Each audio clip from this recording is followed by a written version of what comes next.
Faites le plein de textos avec les nouveaux packs SMS de MTN à partir de 500 francs et tchatchez à fond.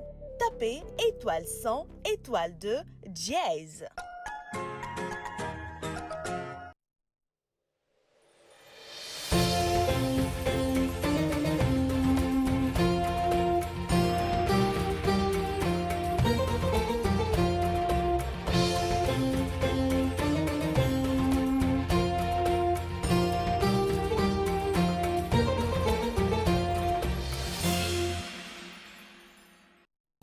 C'est la deuxième partie de votre émission Parler Islam. Vous l'avez remarqué, nous sommes avec Oustaz Kanté et nous parlons justement de cette relation horizontale, enfin de cet autre pilier ou de ces autres activités qui sont autour de la prière, tout comme pour rappeler que l'islam n'est pas que prière. Alors bouge-toi frère, c'est d'ailleurs comme ça qu'on a titré le vidéo. Bouge-toi, l'islam n'est pas que prière. La thématique est développée par Oustaz Kanté.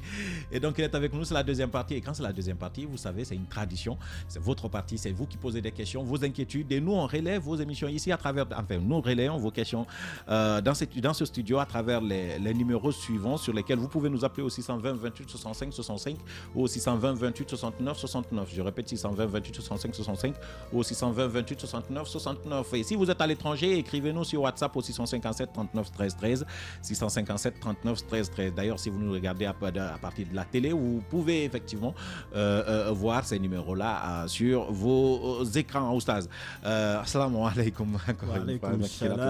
Merci beaucoup. Merci d'accepter de continuer cette émission avec nous. On était sur une lancée, on était en train de rappeler que l'islam, en gros, est constitué fondamentalement de 5 piliers, dont 3 sont si on peut dire, surtout les 2 n'exigent pas que l'on soit riche pour pouvoir les accomplir. Il s'agit de l'attestation de la foi religieuse, de reconnaître qu'Allah est Allah, donc il n'y a des divinités dignes d'être adorées qu'Allah et que Mohammed est son prophète, donc son messager envoyé, qui nous est envoyé. Il s'agit aussi de la prière. Nous sommes beaucoup plus rapides à nous limiter à la prière et dire qu'on est d'accord avec Allah et qu'on est ami de Dieu. Mais au-delà de ça, on sait qu'il y a 3 autres piliers. Il y a le fait de s'acquitter de la zakat lorsqu'on est éligible. Et je profite d'ailleurs de l'occasion pour rappeler que cette année, c'est l'équivalent de 40 millions de francs guinéens. Si depuis l'année dernière, vous avez 40 millions de francs guinéens avec vous, investis ou pas, qui vous rapportent des bénéfices ou pas, mais qui ne sont pas ceux que vous utilisez à la maison, donc qui ne sont pas vos bijoux, qui ne sont pas destinés à la revente, qui n'est pas votre voiture que vous utilisez tous les jours, en tout cas, des propriétés de cet ordre-là. Si vous avez eu 40 millions depuis l'année dernière, cette année, vous êtes éligible à donner la zakat. C'est le 3e pilier, mais au-delà de la zakat, effectivement, il y a le jeûne du mois saint de Ramadan qui nous est institué par Allah subhanahu wa ta'ala lui-même. Et après, si on a les moyens, le fait d'aller au pèlerinage à la Mecque, donc d'effectuer le déplacement à la Mecque et pour le pèlerinage. Ce sont les 5 piliers de l'islam, ça ne suffit pas. Il y a surtout le bon comportement du musulman qui consiste, je le rappelle tout le temps, cette relation que nous avons entre nous, parce qu'il y a une relation verticale qui existe entre Allah et nous. Allah, il ordonne et nous exécutons. Ça vient d'en haut, c'est une relation verticale. Mais il y a cette relation que nous avons entre nous êtres humains, nous musulmans, nous créatures de Dieu. Il y a cette relation que nous devrions justement préserver et donc cela dépendra de notre comportement justement. Et c'est pourquoi on dit, bouge-toi, l'islam n'est pas que prière, Oustaz. On était donc sur cette lancée et je vous redonne la parole pour continuer, machallah. أعوذ بالله السميع العليم من الشيطان الرجيم بسم الله الرحمن الرحيم اللهم صل على محمد وعلى آل محمد وسلم تسليما كثيرا.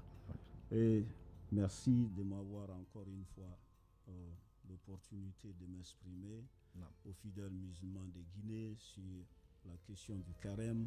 Et on était en plein verset qui nous instituait le jeûne du mois saint de Ramadan. Et quand on est malade, je disais qu'on ne pouvait pas jeûner. Vous savez, nous avons 2 types de maladies. Maladies guérissables que nous pouvons traiter et avoir la santé nécessaire pour jeûner au courant du Ramadan. Dans ces situations, on peut jeûner au courant du Ramadan et après le mois, on rembourse les journées de rupture que nous avons effectuées au cours de notre maladie.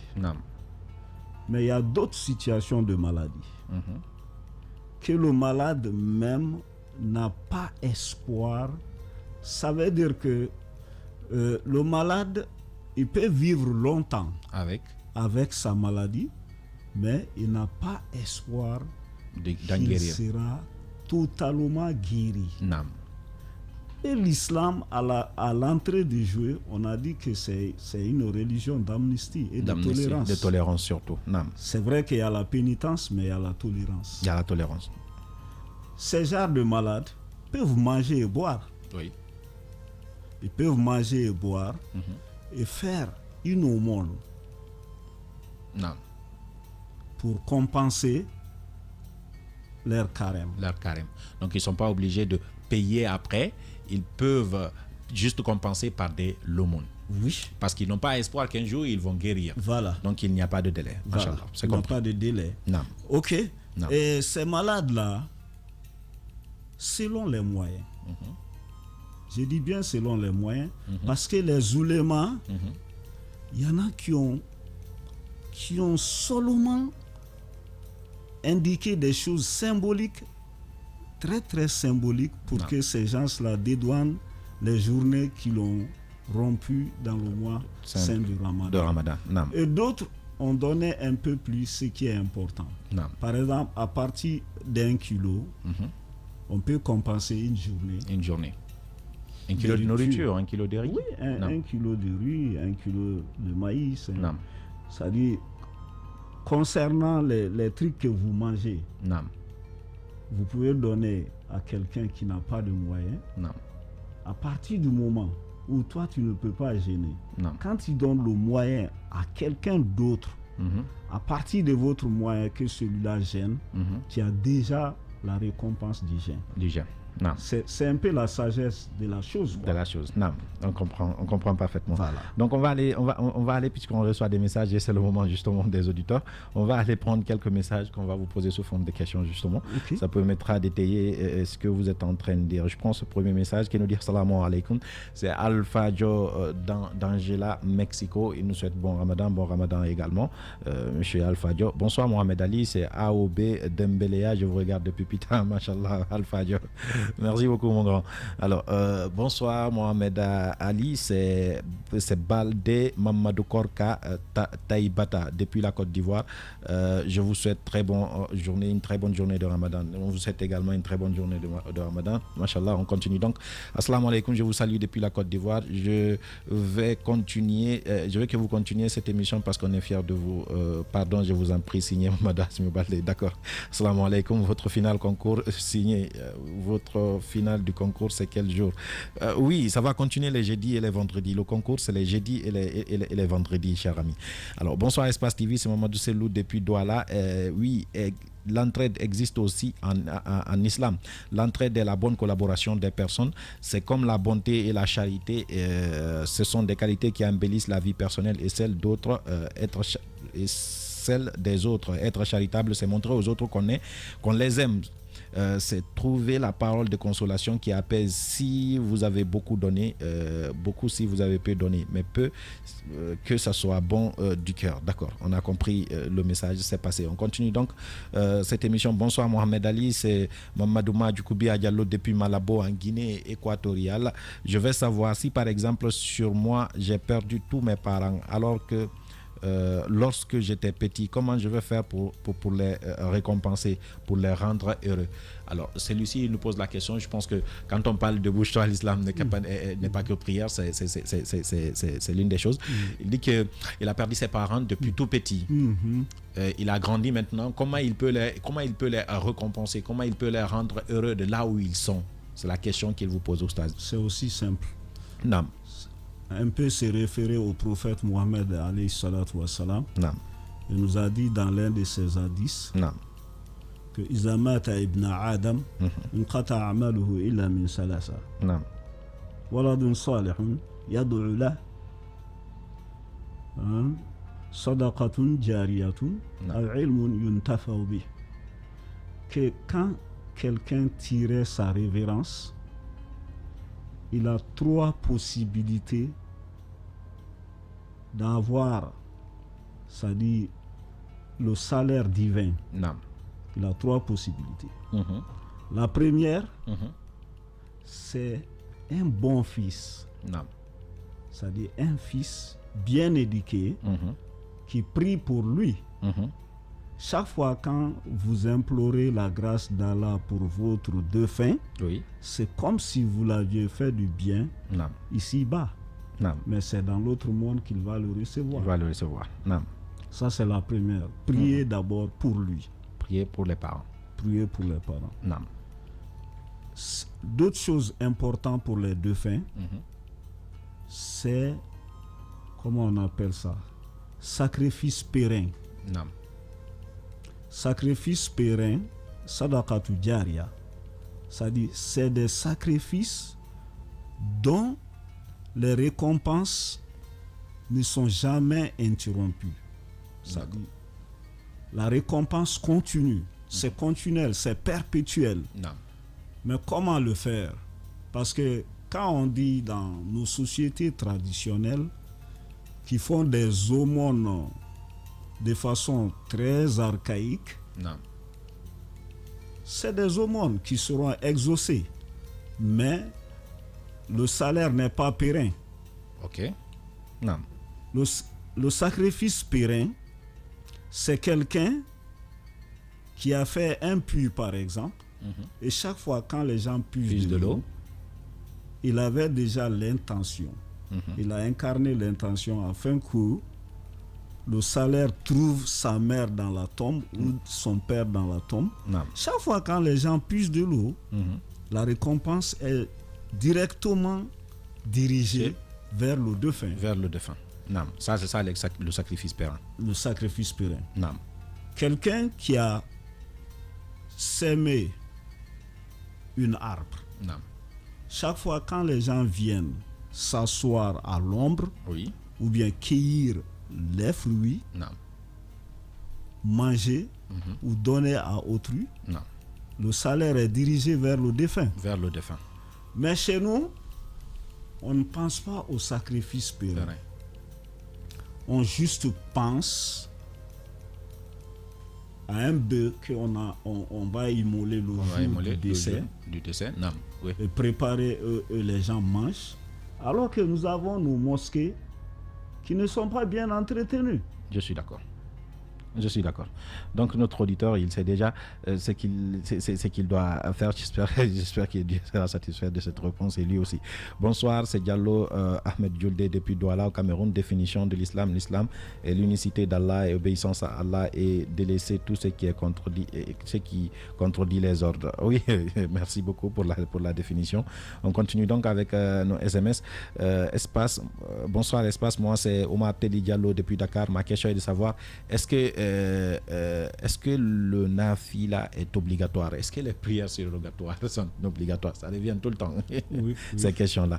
Mais il demande pour lui, est-ce que c'est obligatoire de faire les prières de nafila? Bon, les surrogatoires, c'est vraiment facultatif, ce n'est pas une obligation. obligatoire. Donc, les prières de nafila font partie de ces prières qui sont surrogatoires. Ce ne sont pas des obligations. Et quand c'est surrogatoire, c'est que vous avez la liberté de les faire ou de ne pas les faire. Mais si vous les faites, vous avez beaucoup plus... Oui, on exhorte, Naam. les jeunes de faire les nafila. Les nafila. Pourquoi? Parce que nous avons plusieurs intérêts dans ça. Naam. C'est-à-dire, quand on est dans la jeunesse, il faut mettre en tête que la jeunesse là ne continuera pas. Après 20 ans, par exemple, on change de catégorie. Naam. Si on était Charge de jeune, classe d'âge. Naam. on va on va devenir adulte. Oui.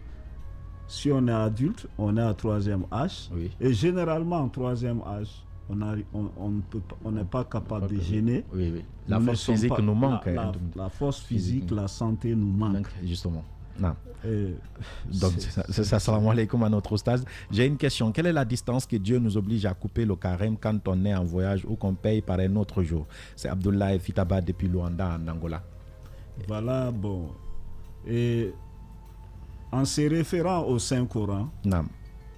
le Saint-Coran ne donne pas d'explication de distance Non. imposée Naam. pour couper le carême. Le carême. Naam. Mais à partir du moment qu'on s'est déplacé d'une ville à l'autre, on peut déjà couper le carême, Naam. mettant en tête qu'on va rembourser après. Naam. D'accord. Voilà. Donc il n'y a pas de distance explicite, il n'y a pas de distance exigée, mais du moment où vous vous déplacez d'une ville à une autre, vous pouvez couper le carême, mais vous allez rembourser par le jeûne aussi, c'est pas par le monde, mais par le jeûne. Ouais. Donc on continue. Assalamu alaikum wa rahmatullahi ta'ala wa barakatuh. Chers frères et sœurs, téléspectateurs et téléspectateurs, c'est Abou Bakr Touré, votre petit frère depuis Nouakchott, Mauritanie. Est-ce qu'on peut utiliser le nom d'Allah pour protéger contre la sorcellerie et soit une hayat du Coran? Bon, est-ce qu'on peut utiliser le nom de Dieu pour se protéger contre la sorcellerie? C'est la meilleure protection. C'est la meilleure protection, j'allais dire. C'est la meilleure protection. Naam. Nous avons des sourates, des ayats que nous utilisons contre la sorcellerie, contre la méchanceté, Naam. contre beaucoup d'esprits du mal. Naam. C'est d'ailleurs la meilleure protection. Non. Salut, je vous souhaite un bon mois de Ramadan. Lui, il n'a pas laissé de nom. On continue donc avec les SMS. Bonsoir, c'est Saribou Kondé depuis Angola. Je vous souhaite un très bon mois de Ramadan. Nous aussi, on vous souhaite un très bon mois de Ramadan, Inch'Allah. On continue. Assalamu alaikum. Comment va le Ramadan, mes très chers? C'est Abou Keta depuis Cape Town. Ça va très bien chez nous. Et vous? Nous espérons que ça va très bien à Cape Town également. On continue donc ce message avant de... voilà. Assalamu alaikum, cher Mohamed Ali. Mashallah. Mohamed Ali tout court pour le moment, c'est bon. Je suis à Douala, au Cameroun. Vraiment, vous faites une fierté nationale. Mashallah. Merci. Quelle est la conséquence de quelqu'un qui gêne bien, mais est trop paresseux pour la prière, justement? C'est la question que moi-même j'allais vous poser. C'est notre frère Diallo Ibrahima Tindel depuis Douala au Cameroun qui nous écrit ce message. Quelqu'un qui observe le jeûne mais qui est paresseux. Et j'aurais bien aimé que vous disiez un mot sur la paresse parce que en fait c'est le fléau, c'est le virus de nous les jeunes aujourd'hui. On est très paresseux, hein, Mohamed? Je vais donner un hadith du prophète pour exhorter les jeunes, les motiver à poser des bons actes.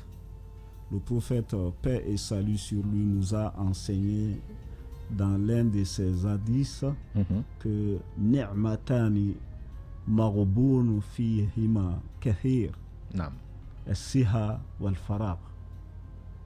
Ça veut dire que on a des bonheurs, des types de bonheur. Des catégories de bonheur où beaucoup parmi nous seront des perdants par rapport à ces deux bonheurs-là. La première, c'est la santé. La santé. La santé. Lorsque on est en bonne santé, on doit user de toute sa force pour s'investir dans le sentier d'Allah. Pour avoir, premièrement, pour remercier d'abord Allah, parce qu'il n'est pas permis à tout le monde de se déplacer la mosquée. Il n'est pas permis à tout le monde d'être libre, d'être dans la liberté requise d'aller exercer sa prière. Dieu n'a même pas donné la chance à tout le monde de vivre le Ramadan 2021. Nous qui avons cette chance-là, profitons-le. Évidemment. Ça dit, la santé là, ce n'est pas pour tout bon. Je disais chaque fois, l'humain, de la première année de sa naissance jusqu'à 50 ans, peut-être c'est là-bas la santé. La santé. Après les 50 années, c'est des bonus. C'est entre l'hôpital et la maison. Donc, les moments de la santé là, je voudrais que les jeunes y mettent de paquet. C'est-à-dire, exerçons de tout ce que nous avons pour qu'on puisse être des hommes d'Allah dans l'âge là. la frange d'âge de santé là. Non, Inch'Allah. Exploitons-le. D'accord. Alors, celui-ci nous dit bonsoir, je vous interromps, imam, parce que c'est le timing des C'est auditeurs. pas grave. Donc, il dit bonsoir, c'est Abdullah Silla depuis Kindia à Kondeta Mosquée. J'aimerais savoir, est-ce qu'il est recommandé pour un homme de porter des chaînes au coude et quel est le péché réservé à la personne? Bon, on peut répondre ça en une phrase. Les chaînes au coude, est-ce que... Au fait, en islam, Non. les hommes, je vais parler des garçons, ils ont leur mode Non. vestimentaire qui est un peu différent des modes vestimentaires des femmes. Des femmes, oui. C'est-à-dire, les chaînes sont réservées aux femmes. Non. Ça, vraiment, il faut le dire. Il faut le dire. Ok. Et donc, un homme doit s'en méfier. Un homme doit s'en méfier. Éviter de paraître comme des femmes si vous êtes des hommes. Inch'Allah. On continue donc. Salut Mohamed depuis Sigiri. C'est Mohamed depuis Sigiri. Je veux savoir si ma femme prie seulement avec la Fatiha et Ikhlas pendant toute la prière, est-ce que les prières sont valides? C'est bien valide. C'est bien valide. C'est bien valide. D'accord. Donc, Surat Ikhlas, c'est le tiers du Saint-Coran. Du Saint-Coran. Machallah. C'est le tiers. Quand vous lisez 3 fois Surat Ikhlas, vous avez récité tout le Saint. D'accord. Alors, on a notre ami Penda Keita qui est en Angola qui nous pose une question qui me semble très très importante. Okay. Il dit bonsoir, parler islam. Est-ce qu'on peut rattraper les prières qu'on a négligées pendant l'enfance? Et comment le faire? J'ai dit bien oui. Oui. J'ai dit bien oui. Le prophète, paix et salut sur lui, nous enseigne Ataïb minazam kaman la zambalahu. Non. Hein? Non. Quelqu'un qui s'est repenti, il s'est repenti, il est comme s'il n'a plus de péché. D'accord. Mais si par exemple... Je me suis rendu compte oui. qu'à mon enfance, j'ai un peu négligé la prière. Mais puisque aujourd'hui je suis majeur, je suis responsable, j'ai dit, le Tout-Puissant Allah, je vous implore votre grâce, pardonnez-moi pour ce que j'ai déjà écoulé. Oui. La prochaine maintenant, là, je m'efforce à ce que ça ne se reproduise pas. Je vais pas. m'efforcer à donner le maximum de moi-même. Non. Le passé, Dieu le pardonnera. Non. Et quand il le pardonne, il l'a pardonné. Hier, on était en train de parler de la repentir. Mais seulement, il faudrait que cette repentance soit sincère. Il faudrait que vous regrettiez. Il faudrait que vous décidiez de ne plus reprendre du tout. Il faut mettre de la sincérité dedans. Bonsoir, merci à toi, mon grand Mohamed Ali et son invité. Je suis vraiment satisfait pour la réponse et que Dieu bénisse, qui nous donne le bonheur du mois de Ramadan. Amen. D'accord.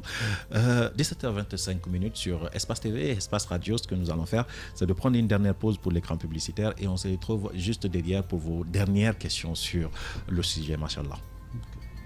Appel illimité vers MTN plus 300 mégabits d'internet de 23h à 6h du matin. Tapez étoile 100, étoile 3, dièse. Choisissez forfait nuit à 2000 francs.